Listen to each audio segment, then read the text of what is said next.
What is up, Travel Squad? We are back at it again. Back at it again? So far, I think we've sailed on 40 plus cruise ships, and 6 of them were this year. And that's a light year for us, to be honest. Well, I guess like technically 8 because 2 of them were back to back. So we decided to sit down and rank them. Not based on hype and not based on loyalty. Just based on whether or not we'd actually choose them again. So you know what? Let's rank all these cruise ships in 4 different tiers. From yeah, this one definitely beat the other ships to never again. All right, let's do this. Shout out to Zach the Traveling Man, who pretty much just gave us this video idea. Starting off the list, we're heading to one of the newest ships, Utopia of the Seas. And our very first cruise of 2025. Yes. This one was a lot of excitement around it because so many people have gone on it, and it was just like a nice way to like kick off our cruising season. Like I just remember getting on the ship, smelled new. It definitely took all the problems from the other Oasis class ships and tweaked them and made them better. But the only thing is I just remember that ship being so loud. A little bit. It was definitely a party, and I mean, they do kind of call it like the weekend party ship. The biggest weekend, so yeah. Yeah, the biggest weekend. You know what you're getting into. After thinking about it for a little bit, I would have to put this in, I would book it again, asterisk. This one is also going to get a would book again from me. It wasn't like my favorite cruise of the year, but honestly, we had a really good time. I will fully agree with you on the loudness. It was a bit much and it felt a bit forced at times, but it was a beautiful ship. The food was great. The staff were amazing. I had a great time. The vibes, you know, even though it may have felt like a little bit cringe at times, the vibes were still there. The champagne like shooter thing, pretty decent. That just made my day. But overall, yeah, I would do that again. It was just like it was a fun ship. Just turn down the volume a little bit. It's definitely not for everybody. If you want to have fun and bring your family and want to still get a party vibe. Honestly, perfect bachelorette ship. Oh, I can see that. Our second cruise of the year was another Royal Caribbean ship, but this one was much different, but honestly kind of the same vibes because we went for my birthday. Yeah. We went on Liberty of the Seas. I can't remember the exact year it came out, but it is a much older ship, although it has been refurbished. It was just another party for my birthday, honestly. I do think those ships can end up being a similar vibe to Utopia because they are mostly the short sailings. We were with family and friends, and it was so good. I had a little too much fun, but once was enough. I don't think I need to go on Liberty of the Seas again. I did not have a bad time. I had a great time, but I'm set. Wow, I wasn't expecting that. I agree. If you want to do a miles points run, if you want to like get to diamond status, casino comp, or just like a quick like just getaway, it's still a good ship, but like paying outright for it, I probably wouldn't do it. And I'm glad we didn't have to vlog that one just because like we were able to let loose. I don't know, I guess like I'm just leaning more to the bigger, like bigger newer ships. I rank the same way. Like it was fun, but I don't need to do it again, especially when there's so many other ships you can pick from. This next one was definitely a surprise. I was going into this cruise totally negative, like, oh, here we go again. The ship I'm talking about is the World America, the MSC World America, brand new ship. I was like, MSC, geez, we've done it twice already. We're not really big fans of MSC. We've never done the yacht club, so we still need to try that. And we start off the ship with you getting the raw chicken in your chicken wrap, and it's just like, okay, here we go, MSC. But surprisingly, I would rank this as would do it again / it might have ruined all the other ships. Like it's in that top tier just because it has so many different food options. It's definitely fit for more of an American audience. There's some things that's obviously still MSC style, but I think World Atlantic is coming out. I will go on that. I will instantly book that. For me, I did enjoy the sailing. It was definitely my favorite MSC ship that we have done. It was a lot of fun. The food was much better. The gelato. What was that? Sorry, I'm just like, the gelato.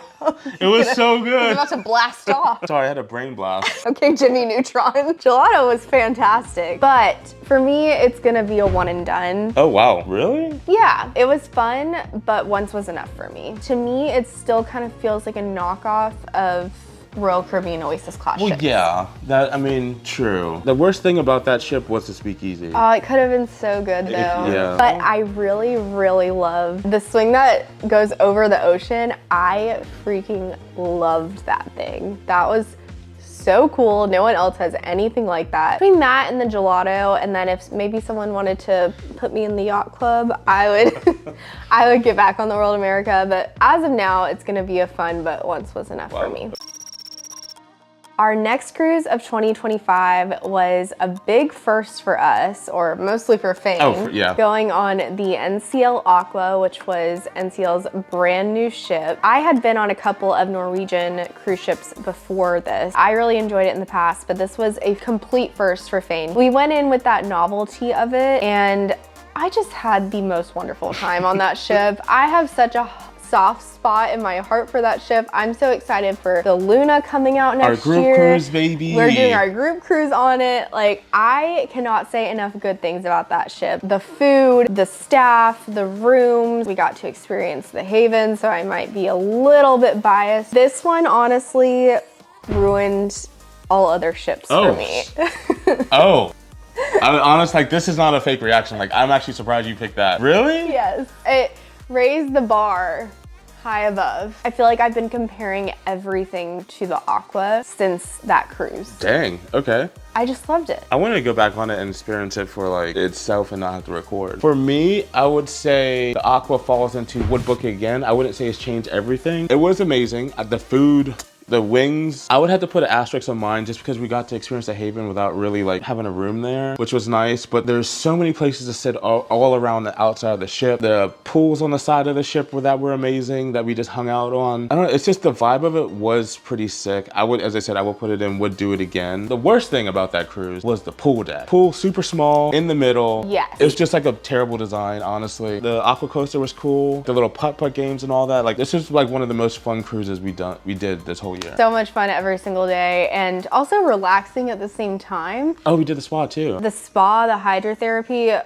oh my gosh. I think that was our first time getting a hydrotherapy pass on a ship, and it was so worth it. Definitely spoiled me. The aqua coaster was insane. I loved it. I wish it was a little bit more intense though. Yeah, it wasn't like crazy, but I don't know. I just have the absolute best memories from that cruise. Same. One thing that I would change about the aqua coaster would be add another set of water jets in there instead of relying solely on the arm, because once the arm hits you into the tube or pushes you into the tube, you like slow down like gradually. I would have it push you in the thing, go a little bit, and then jet you off again.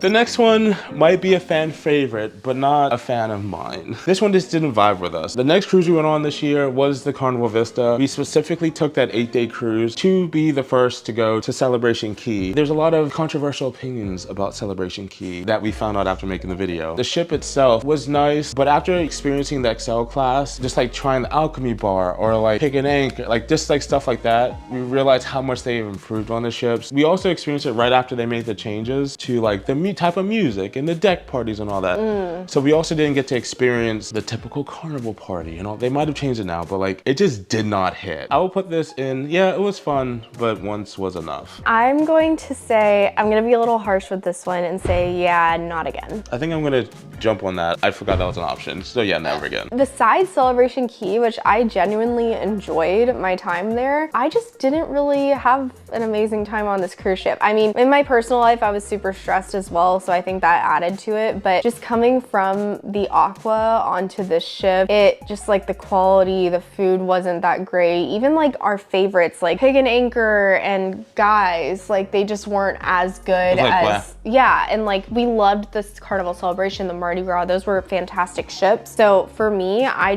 have no desire to go back on the ship again. However, we did meet Ali D and Asen. They made it a lot better. Yes, that is so true. We also got to hang out with Random Recess. Seeing those people on that ship, Ali D and Random Recess, honestly, that made the cruise for me. The people made the cruise better, but the cruise itself, it's still a fun ship. If I had to spend money on a cruise ship and get my worth, it would be do like an XL class ship. You'll get like just the upgrades and the better vibe than doing the Vista. But yeah, I would book the Carnival Celebration or Mardi Gras any day.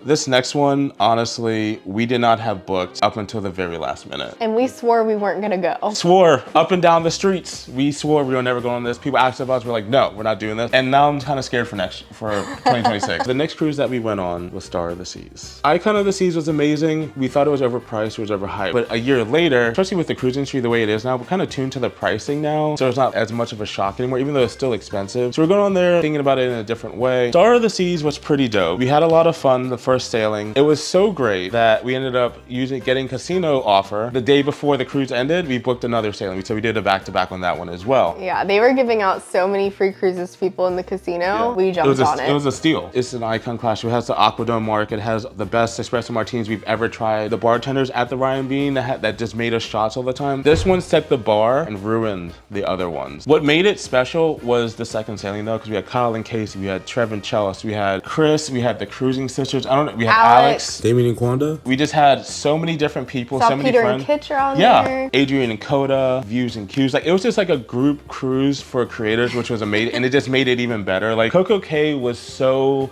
much fun. It still hits Royal Caribbean where it's like the food isn't the best all the times, except for like the Aqua market where the feta hits always, all the time. I'm going to have to wholeheartedly disagree with you on that. I thought the food was phenomenal. I'm honestly having a hard time with this one because for me, it is right in between, I think. The ranking of this one ruined all other ships for me and I would book this one again. I thoroughly enjoyed myself. It was a good time. Again, this was another one where I was super stressed in my personal life and my career, so I think that added to it as well for not making it magical for me. However, if I'm just trying to think of the cruise itself and the time that I had, it may be closer to this one ruined other ships for me. That's a good, very good point, because the second sailing we weren't expecting and it was during the week and you had to work majority of the time while I was out doing tomfoolery with Kyle and Casey. Fooling around? What were you doing? Kyle and Casey going to get all the smash burgers. Oh, I forgot about the at the base camp. Oh my gosh. Honestly, it was just so much fun. I have been recommending Star of the Seas to every single client I've had. It's just, yes, it is extremely pricey and it is not something that we can go on multiple times a year. But I will say getting on there at least once is worth it. I think I liked it better than Icon, even though it's pretty much the exact same thing. There's just something about Star of the Seas. And for our final cruise of 2025, this one was also kind of a last minute addition to the roster. We found a really good deal. This was just kind of a dream, like bucket list cruise in a way, and we've been dying to try this line. Anyways, we flew to Barcelona and hopped on the Explora II cruise ship, which is a part of MSC. You guys haven't seen this video yet. It is literally coming up pretty soon, but just think of this cruise. Every room is like you're in the yacht. The whole cruise is yacht club. Every room is a suite on that cruise. It's MSC's luxury line. You know, while it is a part of MSC, it's also nothing like MSC.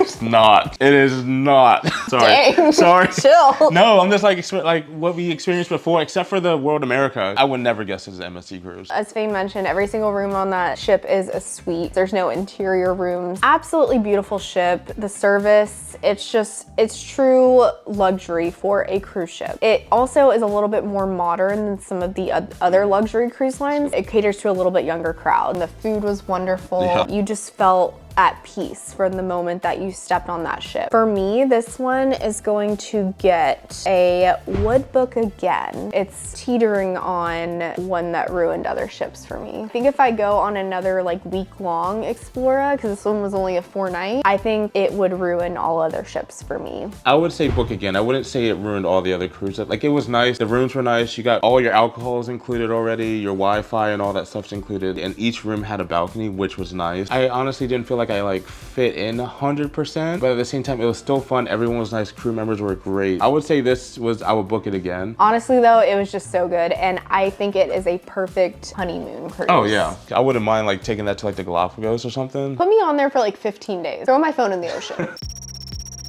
So we kind of forgot one, which was like a really big one. We did go on Virgin Voyages. Virgins and Asterisks. It was great because we had a group cruise. There was amazing people on there. But I was sick the entire time and Laura had to carry everybody or carry the whole group without me. So for me, I'm like, And then also they changed their food. They wouldn't bring around like champagne and Celery. So this one was like, it was fun, but never again for me. And I do want to say this was on the Valiant Lady. Overall, I had such a wonderful time, even with Fame being sick. That part sucked, but we love the people that we cruised cruise with on our group cruises. That in itself makes it the cruise of the year for me, honestly. Oh, wow, okay. But I do kind of agree with you. I'm not going to say never again. I would kind of say it was yes, but I don't need to go again, although I do want to do other Virgin ships. And I'm excited to see what they come out with in the future. Overall, still recommend Virgin. I'm good for now, though. I wouldn't say I wouldn't ever do it again, I guess. It's just more of the food that we liked from before wasn't there in Extra Virgin. The fact that they weren't really bringing around champagne glasses during Sail Away, that was like the thing I was looking forward to. Felt a little rundown. I think we just need a little break from Virgin and just try some other things. So shout out to everyone who came on our group cruise. We love you guys, our family.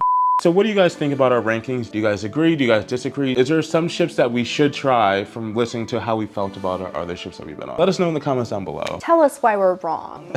But anyway, guys, thank you so much for watching and Happy New Year. Happy New Year. Last year was pretty good, but I'm excited for this year. Yeah, lots of massive changes in our lives in 2025. And I just want to thank you guys so much for, I mean, you guys are the reason we went on all these ships this year. Yeah. Would not have been able to do this without you. Thank you very, very much. Thank you, yes. 100% we can't do this without you guys. But as always, guys, thank you so much for watching and we will see you guys later. Bye, Travel Squad.